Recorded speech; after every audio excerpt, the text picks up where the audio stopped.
खबर बालोतरा जिले के समदरी कस्बे से है, जहां मठ खरंटिया में श्री श्री 1008 किशन भारती जी महाराज के देवलोक गमन के बाद उत्तराधिकारी कौन होगा, इसको लेकर लड़ाई तेज हो गई है। किशन भारती जी के पूर्व परम शिष्य निरंजन भारती महाराज ने अपनी सुरक्षा को लेकर समदरी थाने में नामजद लोगों के खिलाफ मुकदमा दर्ज कराया है और सुरक्षा की मांग की है। इस पर वहां पर पुलिस भी तैनात हो गई है। वहीं 84 गांव का राजशाही मठ और पोखरण ठिकाना एवं जोधपुर हिज हाइनेस महाराज गजेंद्र सिंह दरबार का यह मठ सदियों से परंपरा अनुसार चादर रस्म से चलता रहा है।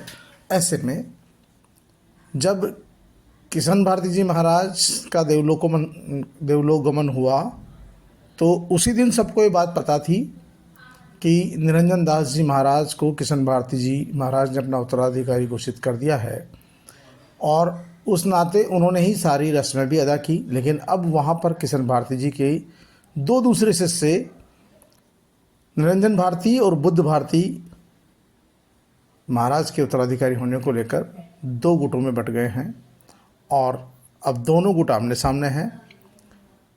हालांकि जोधपुर दरबार ने भी परंपरा अनुसार अपनी चादर वहाँ पर भेजी है। प्रतिनिधि उनके हनुमान सिंह खांगटा पहुँचे थे। चादर मोहिवाड़ा मठाधीश राज भारती महाराज, धूमाड़ा हल्देश्वर धाम मठाधीश्वर भीमगिरी महाराज, रामानंद सरस्वती महाराज मठाधीश उमरडाई, झूपा मठ के महंत मृत्युंजयपुरी महाराज द्वारा 36 कौम के सानिध्य में निरंजन भारती को उत्तराधिकारी नहीं बनाकर बुद्ध भारती महाराज को चादर भेंट कर दी। इस पर निरंजन भारती महाराज के साथ गांव के और आसपास के सभी 36 कौम के लोगों ने ऐतराज़ जताया कि जब खुद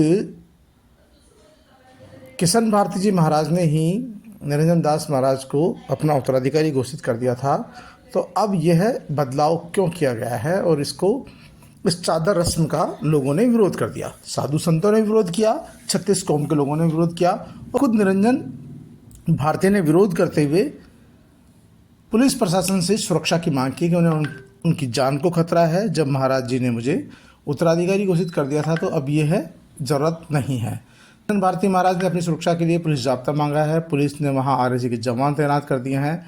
वहीं जानकारी मिलने पर उपखंड अधिकारी सुरेंद्र सिंह खंगारोत, डीवाईएसपी नीरज शर्मा, तहसीलदार हनुमंत सिंह देवड़ा भी मौके पर पहुंचे। दोनों पक्षों से समझाइश की, लेकिन दोनों पक्ष अपनी अपनी बात पर अड़ी गए। इसलिए मामला कहीं बिगड़ नहीं जाए, वहां पर सुरक्षाकर्मी भी तैनात कर दिए गए हैं।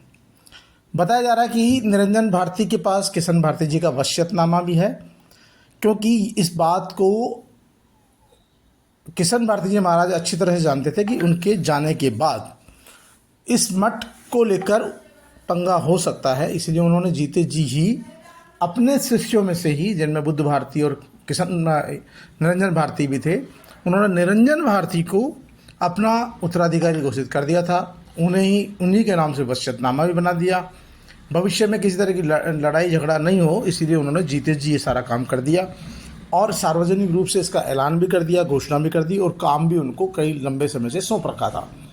सवाल ये उठता है कि जब किशन भारती जी को तमाम चीज़ों का दायित्व दे रखा था पहले से ही, तो अब बुद्ध भारती जी को नया उत्तराधिकारी बनाकर यहाँ मठ में लड़ाई क्यों कराई जा रही है? आखिरकार ये क्या कारण है? लेकिन बताया जा रहा है कि सारा कारण और सारी लड़ाई जो खरंटिया मठ है इसकी अरबों की संपत्ति को लेकर है, क्योंकि ये 84 गाँवों का मठ है जिसमें इस मठ के प्रति लोगों में श्रद्धा है और बड़े संख्या में लोग यहाँ पहुँचते हैं, दान दक्षिणा करते हैं। तो सारी लड़ाई जो है कुल मिलाकर यहाँ पर जो मठ की संपत्ति है उसको लेकर है और हर कोई यहाँ पर मठाधीश बनना चाहता है। इसी बात को लेकर अब निरंजन भारती ने पुलिस प्रशासन से प्रोटेक्शन मांगा है। बुद्ध भारती को मठाधीश घोषित करने का विरोध किया है। उनका कहना है कि जब खुद किशन भारती जी महाराज ने ही उन्हें मठाधीश बना दिया था, तो अब मठाधीश बनाया हुआ गलत है, सरासर अन्याय है। अगर चादर ही उड़ानी है तो वो चादर मुझे ही उड़ाई जाए। अब पुलिस प्रशासन को ही इस पर निर्णय करना है, क्योंकि जोधपुर हिज हाइनेस को भी पता नहीं है कि इस मामले में करना क्या है, क्योंकि उन्होंने तो एक परंपरा के अनुसार मठ के मठाधीश का देहांत हो गया तो चादर भेज दी, लेकिन उनका किसी में कोई इंटरेस्ट नहीं है। सारा खेल दरअसल खरंटिया की जो संपत्तियां हैं उनको लेकर है, और हर कोई ये चाहता है कि वो संपत्तियां उन्हें मिले, उन पर कब्जा उनका हो।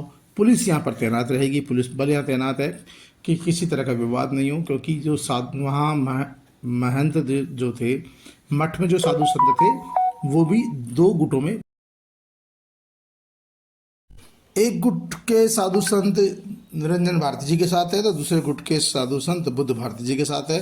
साधु संतों का भी कहना है कि दोनों को बैठकर समझौता करना चाहिए, जबकि निरंजन भारती का साफ कहना है कि जब महाराज जी ने ही उत्तराधिकारी बना दिया था तो अब बाद में उत्तराधिकारी बनाने का कोई औचित्य नहीं बचता है। ऐसी स्थिति में अब जो विवाद खड़ा किया जा रहा है वो केवल जानबूझ के इस मामले को उलझाने का, अटकाने का के लिए किया जा रहा है, और हम लोग कानूनी तौर पर भी लड़ेंगे क्योंकि मेरे पास वसीयतनामा है। दरअसल किशन भारती जी ने वसीयतनामा बना दिया और उन्हें उत्तराधिकारी घोषित कर दिया। जब उत्तराधिकारी घोषित कर दिया किसी संत ने तो फिर उसको चैलेंज नहीं किया जा सकता, लेकिन फिलहाल पुलिस प्रशासन और प्रशासनिक अधिकारी उनको समझाने की कोशिश कर रहे हैं। साधु संत भी चाह रहे हैं कि बीच का रास्ता निकल। सतीश कोमरी आदेश से बनाया। किनको बनाया गया है महाराज? ये बुद्ध भारती जी को।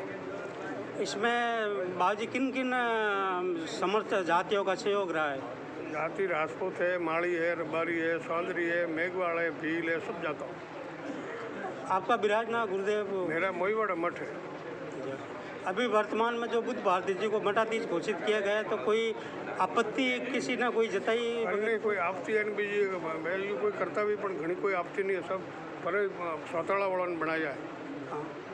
और सर समाज की सहमति से बना? सब हिंदू समाज का नाम से बनाया है।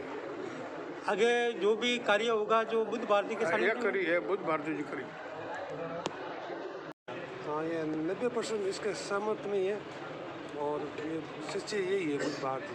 हाँ, कितने सालों से बाबूजी किशन भारती जी के शिष्य रह चुके हैं? जैसे तो 20 साल से है, पर पक्का शिष्य 10-12 साल हो गए। ये अब की बार जो शिष्य बनाया मठाधीश घोषित किया गया, क्या सर समाज की पूर्ण सहमति है? ना वो पहले बनाया वो नहीं, अभी वर्तमान वो सबकी सहमति है। आपका परिचय बाबूजी? हल्देसर धाम भीमगिरी। यहाँ साधु संत जहाँ दो गुटों में बटे नजर आ रहे हैं, वहीं स्थानीय लोग भी दो गुटों में बट गए हैं। एक गुट निरंजन दास जी महाराज के साथ है तो दूसरा गुट बुद्ध भारती महाराज के साथ है। दोनों गुटों की अपनी अपनी दलीलें हैं, लेकिन निरंजन दास भारती महाराज का दावा काफ़ी मजबूत नज़र आता है। 36 कौम का समर्थन भी उनको ज़्यादा ही है।